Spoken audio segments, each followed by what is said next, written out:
ഇന്നായിരുന്നല്ലോ പൃഥ്വിരാജ് ബേസിൽ Joseph കൂട്ടുകെട്ടിലെത്തിയ Guruvayur അമ്പലനടയിൽ എന്ന് പറയുന്ന ചിത്രം തിയേറ്ററിലെത്തിയത്. ഇപ്പോൾ ആ ചിത്രത്തിന്റെ ഫസ്റ്റ് ഡേ കളക്ഷൻ റിപ്പോർട്ടുമായിട്ടാണ് നമ്മൾ വന്നിരിക്കുന്നത്. പ്രീസെയിൽ കളക്ഷനായി ചിത്രത്തിന് 1,30,00,000 രൂപ നേടാൻ സാധിച്ചിട്ടുണ്ടായിരുന്നു. എന്നാൽ ആദ്യ ദിവസത്തെ ചിത്രത്തിന്റെ വേൾഡ് വൈഡ് കളക്ഷനും അതോടൊപ്പം തന്നെ കേരള കളക്ഷനിലേക്കും വരുന്ന സമയത്ത് പോസിറ്റീവ് റിപ്പോർട്ട് നേടിയ ചിത്രത്തിന്റെ ആദ്യ ദിന കേരള കളക്ഷൻ എന്ന് പറയുന്നത് 3 കോടിക്കും 3.25 കോടിക്കും ഇടയിൽ വന്നു നിൽക്കുമെന്നുള്ള റിപ്പോർട്ടുകളാണ് വരുന്നത്.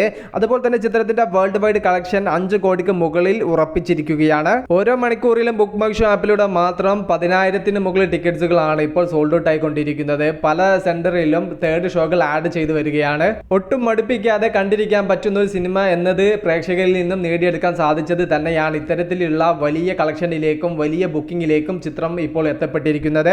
ഈ ഒരു വീക്കെൻഡോട് കൂടെ തന്നെ ചിത്രം വലിയ രീതിയിലുള്ള കളക്ഷൻ വേൾഡ് വൈഡ് നിന്നും അതുപോലെ തന്നെ കേരളത്തിലും എത്തപ്പെടും എന്നതിൽ യാതൊരുവിധ സംശയവുമില്ല. അത്തരത്തിലുള്ള ഒരു ക്രൗഡ് പുള്ളറായി മാറുകയാണ് ഗുരുവായൂർ അമ്പലനടയിൽ എന്ന് പറയുന്ന ചിത്രം. തിയേറ്ററിൽ ആരൊക്കെ സിനിമ കണ്ടു, നിങ്ങൾക്ക് എന്ത് തോന്നി, ജസ്റ്റ് ഒന്ന് കമന്റ് ആയിട്ട് രേഖപ്പെടുത്തുക. മൂവി പ്ലസ് മീഡിയ, ഞാൻ ജോണി.